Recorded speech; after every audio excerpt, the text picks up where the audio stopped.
আপনারা কাইন্ডলি মোবাইলগুলো একটু সাইলেন্ট রাখবেন, এটা আল্লাহর ঘর। কাইন্ডলি একটু ফোনগুলো সাইলেন্ট রাখবেন এবং আপোষে কথা বলবেন না। আমি অনেক দূর থেকে আসছি শুধুমাত্র আপনাদেরকে কিছু সতর্ক করার জন্য, এবং আমাকে আসার জন্য 5,000 টাকা অ্যাডভান্স দিতে হয়নি, কোনো প্যান্ডেল সাজাতে হয়নি। আমরা শুধু ফিসাবিলিল্লাহ আসছি আপনাদের জন্য।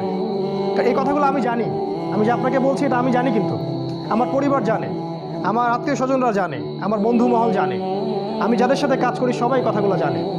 তাদের জন্য আমি এখানে আসিনি, আমি এখানে আপনাদের জন্য আসছি একটা বিষয় সতর্ক করার জন্য, সেটা হচ্ছে দাজ্জাল এবং তার অনুসারীরা এখন সক্রিয় সবচেয়ে বেশি।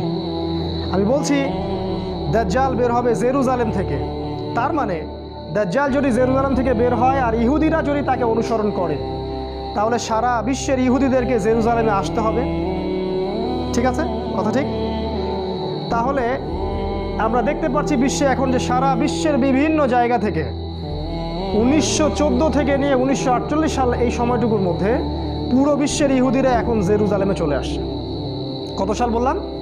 1914 থেকে 1948 সালের মধ্যে এই যে সময়টা, এই সময়টুকুর মধ্যে সারা পৃথিবীর বিভিন্ন জায়গার ইহুদিরা এখন জেরুজালেমে চলে আসছে, এসে তারা ফিলিস্তিন দখল করেছে এবং আমাদের মা আমাদের বোনদেরকে ধর্ষণ করছে, আমাদের শিশুদেরকে হত্যা করছে, যুবক ভাইদেরকে গলা কেটে মেরে ফেলছে এবং আমাদের বাড়িঘরগুলো উপড়ে উপড়ে ফেলে দিচ্ছে, এবং তারা সেখানে ইসরায়েলের রাষ্ট্র প্রতিষ্ঠা করছে এবং করে ফেলেছে।